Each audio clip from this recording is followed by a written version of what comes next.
होली के इस पावन अवसर पर आप सभी का हार्दिक स्वागत है हमारे चैनल वैदिक विचार में। होली के दिन अगर आप रात 12 बजे इस पौधे को छूकर आ जाते हैं तो फिर आपके करोड़पति बनने में ज्यादा दिन नहीं रहेंगे, क्योंकि होली को बुराई पर अच्छाई की जीत माना जाता है। होली के दिन सभी प्रकार के पेड़ पौधे जागृत अवस्था में होते हैं। अगर आप मेरे द्वारा बताए गए पौधे को रात 12 बजे छूकर आ जाते हैं तो फिर आप करोड़पति बन सकते हैं। आपके यहां धन की बहुत ज्यादा बारिश होगी। आपके घर में सुख समृद्धि बनी रहेंगी। हम सब होली को बड़े ही अच्छा से मनाते हैं। लोग 1 महीने पहले से ही इसकी तैयारी करने लग जाते हैं और होलिका दहन के समय गेहूं की बाली को भी उसमें सका जाता है। यह बहुत ही उमंग से भरा त्योहार माना जाता है। होलिका दहन में लोग सामूहिक रूप से लकड़ी और उपले आदि सामग्री इकट्ठा करते हैं। होली जलाने से पहले सभी उसकी पूरे विधि विधान से पूजा करते हैं।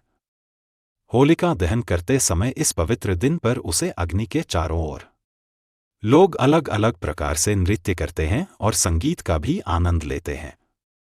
होलिका दहन के दिन लोग अपने घरों में नए नए पकवान बनाते हैं, जो होलिका दहन के समय उसका भोग लगाया जाता है। लोग अपने पितरों को भी भोग लगाते हैं और ब्रज में राधा कृष्ण की लीला बहुत ही अधिक प्रसिद्ध है। जो संख्या के समय हम होलिका दहन करते हैं उसके पीछे एक बहुत ही प्राचीन कथा भी मानी जाती है।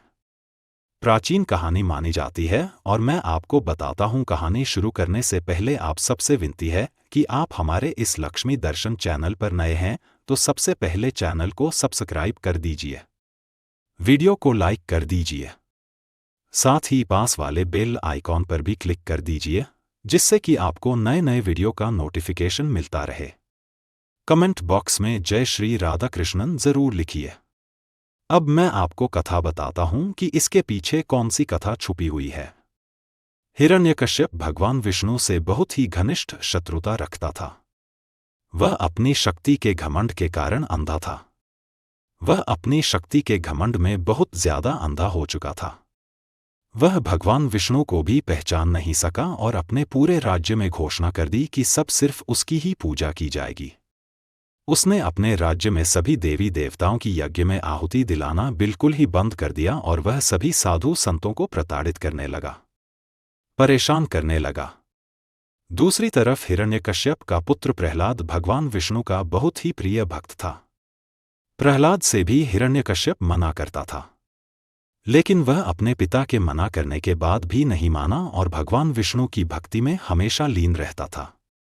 भगवान विष्णु की भक्ति करने के कारण हिरण्यकश्यप ने अपने पुत्रों को करने के लिए भी कई बार प्रयास किया, नई नई योजनाएं बनाई, लेकिन भगवान विष्णु हर बार उसकी योजना को असफल कर देते और भक्त प्रहलाद की रक्षा करते उसको कुछ नहीं होने दिया। होलिका को भी से भगवान शंकर ने एक ऐसी चादर दी थी जिसको अगर वह और ले तो अग्नि भी उसे जला नहीं सकती थी।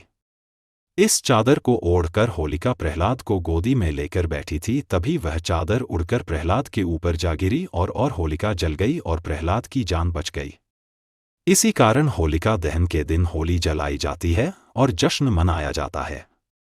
अब मैं आपको बताता हूं कि वह कौन सा पौधा है जो कि आपको होली के दिन फिक्स रात्रि 12 बजे छूट कर आना है।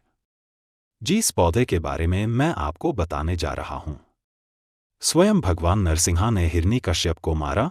तब हिरण्य का सबके करने के बाद भगवान नरसिंहा ने नाखून के माध्यम से हिरण का शव को नरसिंहा भगवान ने मारा था और तब भगवान नरसिंहा के हाथों में बहुत खुजली होने लगी तो भगवान नरसिंहा ने अपने हाथों की खुजली को शांत करने के लिए एक पेड़ पर अपने नाखून को रगड़ दिया था, जिससे कि भगवान नरसिंहा की खुजली शांत हो गई थी।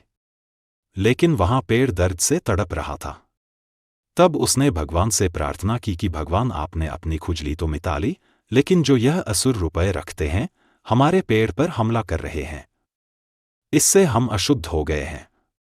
इसकी पीड़ा हमें बहुत ज्यादा सता रही है।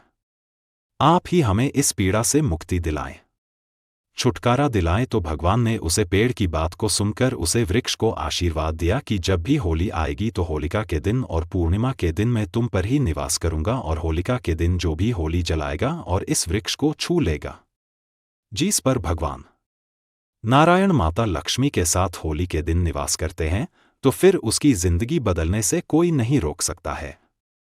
और अगर आप पूरे सच्चे मन से, सच्ची भावना से इस वृक्ष से प्रार्थना करते हैं, तो आपकी सारी समस्याएं, परेशानियां हैं, सारे पाप दूर हो जाते हैं। अब मैं आपको इस वृक्ष को छूने के कुछ नियम बता देता हूं, जिसका पालन करना बहुत जरूरी है, क्योंकि अगर आपने कुछ गलती कर दी तो इसका प्रभाव उल्टा हो सकता है। और अगर आप मेरे द्वारा बताए गए तरीके से इस वृक्ष को छूते हैं तो 100% आपको लाभ मिलेगा। आपको इस वृक्ष को छूने के लिए अपने घर से एक नारियल लेकर जाना है और 5 पत्ता से एक लाल कपड़ा लेकर जाना है। अब आपको उसे वृक्ष को नारियल भेंट कर देना है और 5 पत्ता से हैं वह एक पत्ते का दोना बनाकर या फिर गुलाब की पत्ती पर आप रख दीजिए। और आपकी अगर इच्छा है तो आप 5 अगरबत्ती भी जला सकते हैं। और हाथ जोड़कर आप पेड़ से प्रार्थना कीजिए कि आप हमारी जो दरिद्रता है उसे हमेशा के लिए दूर कर दीजिए। मैं आपके अंदर सहित प्रणाम करता हूं। हमारे सभी परेशानियां हमेशा के लिए खत्म हो जाएं। इस तरह से आपको वहां बैठकर अपनी समस्या कहानी है, अपनी मनोकामना कहानी है, ताकि आपकी जो भी मनोकामना है वह पूरी हो जाए। अब आपको एक लाल फल कपड़े में बांधकर वहां से लेकर आना है। लेकिन एक बात का विशेष ध्यान रखिए, जब भी आप इसके एक लाल फल को कपड़े में बांधकर लेकर आए तो आपके पीछे बिल्कुल भी मुड़कर नहीं देखना है, सीधे अपने घर चले आना है। एक बात का और ध्यान रखना है, आपको जब आप नारियल और पत्ता से पेड़ को भेंट करेंगे तो आपको वृक्ष को नहीं छूना है। आपको वहीं पर उनको रख देना है और हाथ जोड़कर पूरे सच्चे मन से प्रणाम करना है। फिर बाद में अनुमति लेकर आपको वृक्ष को छूना है। फिर लक्ष्मी माता और भगवान नरसिंहा से प्रार्थना करनी है कि मेरे अंदर जितनी भी नकारात्मक शक्ति है वह सब दूर हो जाए, सकारात्मक शक्ति का वास हो, मेरे सारे कष्ट दूर हो जाए, मेरे सभी पाप दूर हो जाए, हम मेरे जीवन में सुख शांति बनी रहे और गरीबी हमेशा के लिए दूर हो जाए। इस कारण कहते हैं कि जो भी होली के दिन इस वृक्ष को छूता है उसके सारे पाप, सारी समस्याएं यह पेड़ अपनी ओर खींच लेता है और व्यक्ति की सारी समस्याएं दूर हो जाती हैं।